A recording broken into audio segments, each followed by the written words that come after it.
What is up, you guys? I'm Gina, and I'm one of the moms of Not Your Pinterest Mom, and welcome back to our channel. So today I'm going to be showing you my weekly planning routine and how I use my planner and a combo of paper and digital.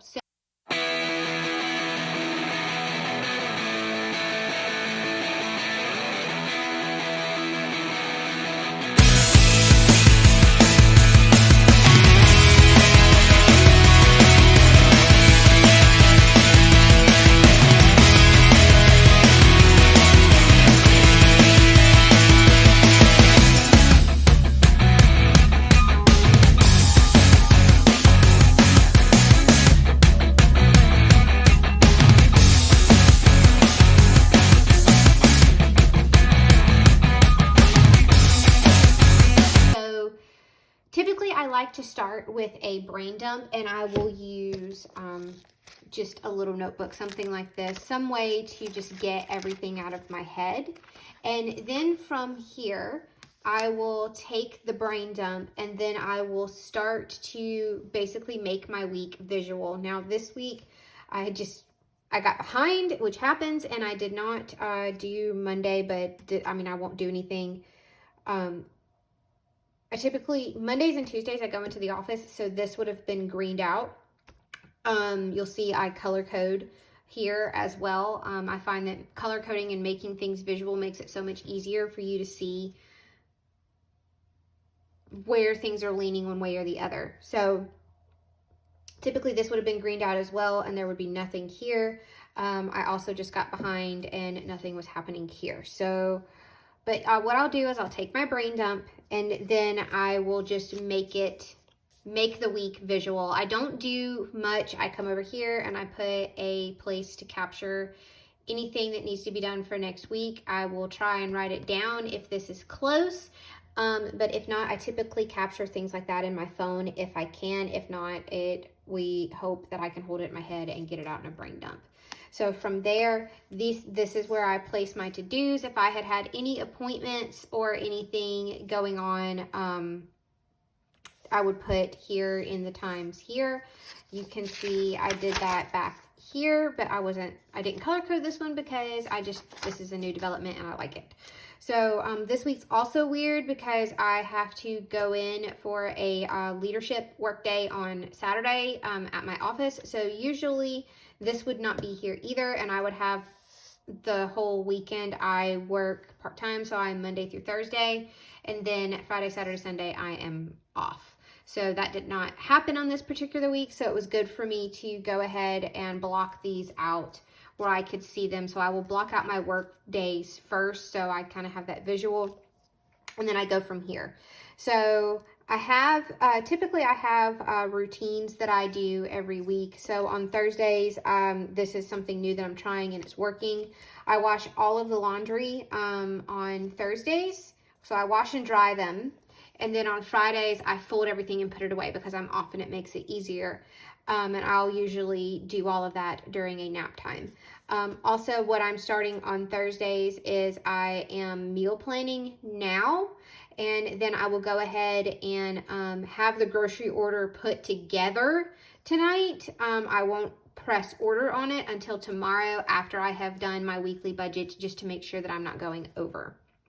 Then you'll see I have a couple of things here. So here we are today, Thursday, and it says that I would plan my daily money and planning routine, and that's what I'm doing right now. Tomorrow I'll be planning my weekly budget as I go through it, and then on Sunday I have a couple of other things that I need to do, and you can see Not Your Pinterest Mom related and then home related. And after I get everything laid out here visually and I can see what it's going to look like, and I can see whether or not I have overloaded myself and some things need to get moved to the next week, which is also what this is for, is for if I see anything up here that I think needs to be moved, I will draw a little arrow above it and move it over here into the next week column so that I can just make sure that I'm not overloading myself and I'm allowing myself time to intentionally spend time with my husband and son over the weekend, and I'm not just super busy just doing a bunch of stuff.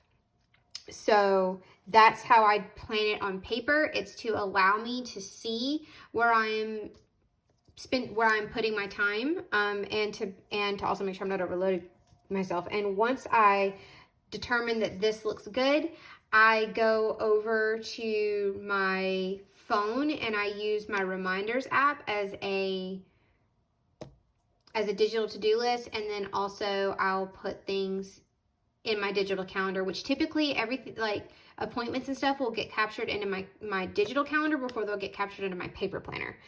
So I'll usually review that and put those in here as I'm laying out my week to see kind of what's going on. So now I will go over to my computer and show you how I put things into, or how things are laid out in my reminders app. So I use it as a to-do list so that my to-do list is right in front of me. I'm more likely to have my phone in my hand than I am to have my planner where I can quickly glance at it.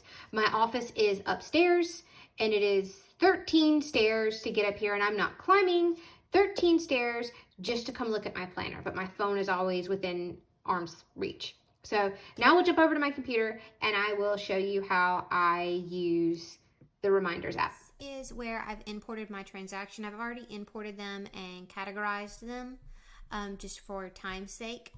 So I've done a tour of YNAB before it's on my channel, but I will do one again in the future and show you guys another way that I use it if you would like. So I'll come up here to my budget, and since I haven't gotten paid, I'm just reconciling my budget every single day from where transactions go through. I'll go in now from where transactions came in. So I recently created some new categories for my son's investment account that's coming up, and I had stashed a little money here that I have not moved to a savings account yet. So it's been sitting here not being touched. So I opened a stash custodial account for him earlier this week, and I made his first investment. So I'm going to just move this money to this category just to make it whole. It's money that was for him, and it's for this. I just had it allocated up here for the time being. And then down here, I bought a course from the Budget Mom. So I'm just going to let my cushion eat that. So I'm going to come up here. I'm just also recently rearranged my my YNAB earlier as well, so everything's out of place. Okay, so we're going to move from our cushion. I'm going to move $10. So I have a goal with my account cushion to, and this is not something that I would typically do, but she was having a half off sale. So I have a goal with my cushion to make my account always have one mortgage payment in it as a cushion. And this is to allow for unexpected things that come up, and so I don't have to touch my emergency fund. So, and the stuff I forgot to budget for, this is a category that I usually keep that will, I'm actually going to move this as a savings because it's a savings goal. So I'm just going to go ahead and move that up here. So, stuff I forgot to budget for is just I call it that, it's my miscellaneous. And you'll see this right here is still in the red. My husband and I we bought a safe and bought some baby proofing stuff. And we're probably going to pull this from our savings account. I just haven't done it yet because I wanted to talk to him about it before I did it. So that's it. Usually by the time I get done, there will be no red. This is just here because we have to decide where we want to absorb this cost. But the safe we felt was an important purchase for our home, just because I think everybody should have a safe. So, and I'm sorry, I'm eating fruit snacks at the same time my son is asleep and I'm enjoying the quiet. So when I usually get finished, this will all be green or yellow and everything will be done accordingly, and it takes me just a few minutes, and this is what I do every day. It's not anything, spectacular, but it works, and it keeps my money in front of me, and it makes sure that we're staying on budget, and it allows me to adjust in real time. So I hope you found this useful. If you did, like, subscribe, or in the comments below, let me know, do you have a daily money routine? What does it look like? Do you like to use a combo of digital and paper, or are you a paper loyalist or a digital loyalist? Let me know in the comments below, and I will see you in the next one.